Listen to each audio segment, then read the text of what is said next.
Hello, you guys. Welcome back to another episode. You guys already know what to do. Before we even get into today's episode, get it done right now. Make it fast and quick and snappy so we can get started. Like, it ain't nothing new. Y'all already know what to do. So, come on and get into it. I'm gonna give y'all a minute to do so. Y'all already know. I do the same thing every time. I shouldn't, it's nothing new. Nothing, like, come on now. It's just, I shouldn't even have to explain this to you guys. I really shouldn't. I really shouldn't even have to explain.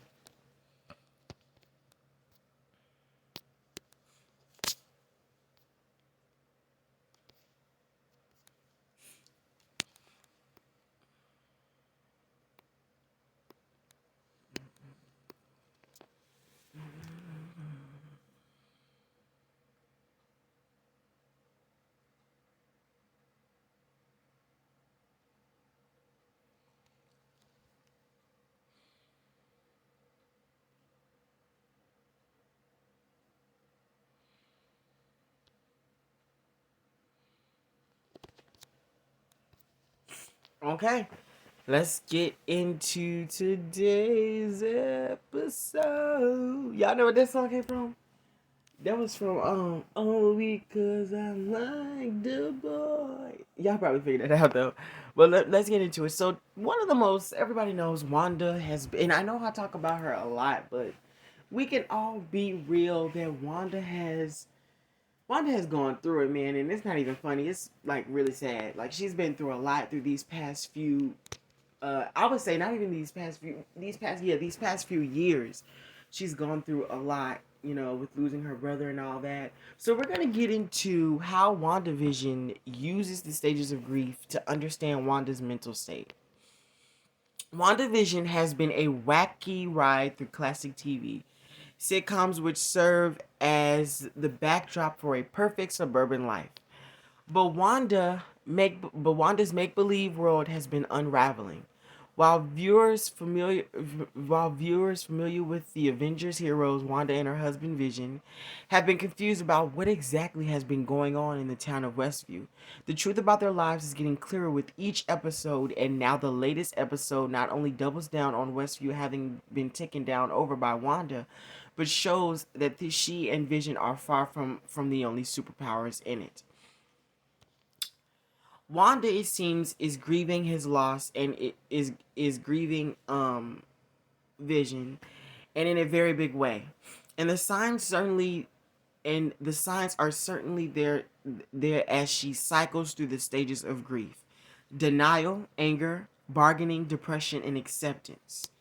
Sword agent Monica Rambeau suggests as much as when she tells her colleagues that what she felt inside of Westview was grief and pain and loss. Although all those things that Wanda is dealing with. As Wanda's version of Westview crumbles and she encounters new threats, her grief continues to follow its course. Below, we break down the clear signs of Wanda dealing with all the stages of loss. Denial. In the show's first outing, Wanda and Vision's black and white dinner party is fairly uneventful, exploring the typical 50s TV tropes, but the most sobering moment comes when their guest, Mr. Hart, begins choking on the meal. The man's wife seems to think he's joking and lets him struggle in a mirroring of Wanda's denial. Eventually, Vision intervenes and saves the man. In episode 2, Don't Touch That Dial, Wanda's fantasy is threatened in a variety of ways. For instance, color occasionally permits the black and white landscape, and when Wanda sees a man emerge from a manhole, it is revealed in episode 4 as a sword operative. She utters the word no before the setting rewinds and resets to its prior scene. In episode 3, now in color, Wanda and Vision are the first time no longer on the same page about their seemingly idyllic life. Vision speaks up about the weird things that are happening. He says, I think something's wrong here. The scene is cut, and Vision comes back in a different spot, redoing the scene, but in a less discerning way. The switch up suggests that the more people come to terms with the strangeness of Westview's so-called reality, the more detrimental it is to Wanda's desire to disappear inside of it. When episode 4 rolls around, their 70s life where things left off. But Wanda's trauma is now manifesting with the fantasy. While speaking to Vision, she turns to face him and finds an animated corpse of his head bashed in from when Thanos plucked the Mind Stone from his head. After looking away and turning back to Vision, his face returns to normal, but this brief flash suggests that Wanda's attempt to deny reality is further fraying. And in episode 5, when Vision confronts Wanda about her control over Westview, she brushes him off, indicating she has some level of control, but adding that she's not entirely sure how some things are happening. When Wanda's brother Pietro shows up at the door, she embraces denial once more by accepting the stranger in their home. This Pietro looks nothing like Wanda's brother, but could be a sign of emerging realities considering Peter's portrayed Quicksilver and Peter Maximoff in the X-Men movies. Anger.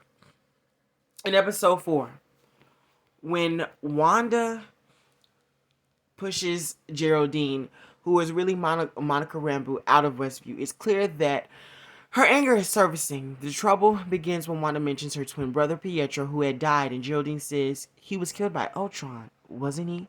Monica realizes her mistake when Wanda asks for her to repeat the comment and ask who she really is. But Monica can barely give a half-decent answer, resulting in Wanda's new aggression. So she blasts the threat out of her house. The more Sword and the FBI interfere, the angrier she gets when Sword's director Hayward sends in a drone to communicate and target Wanda. She's triggered to the point of the exiting Hex, as Darcy Lewis calls it.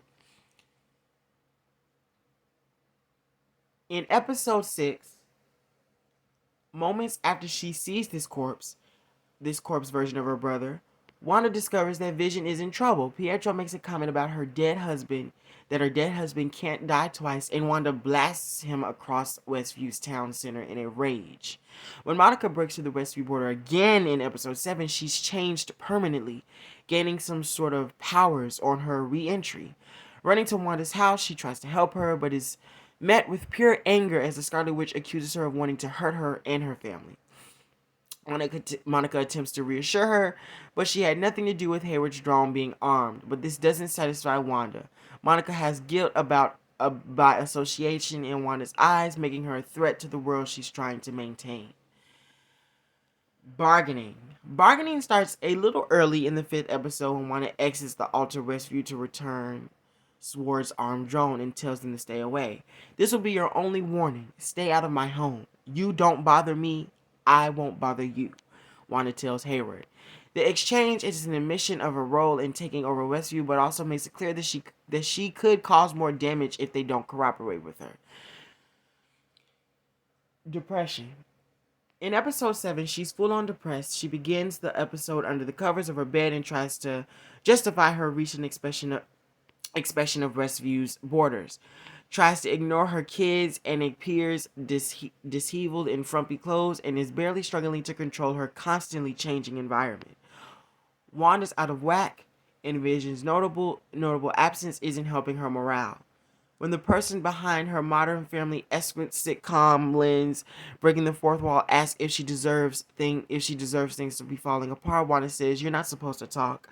Right before a commercial for, yes, an antidepressant named Nexus is advertised. Acceptance, the final stage. During Monica's confrontation with Wanda in episode 7, the agent begs her to not let Hayward make her the villain. Wanda's answers to this is the closest she has come to acceptance so far. Maybe I already am, Wanda says, of being the bad guy in this equation. Could more acceptance be in the horizon, which it was at the end, because she closed the hex and realized the mistakes that she made was wrong. Everybody knows that if you see WandaVision. So I hope you enjoyed today's episode on the 5 stages of grief. Thank you guys for listening in, and yeah, bye guys.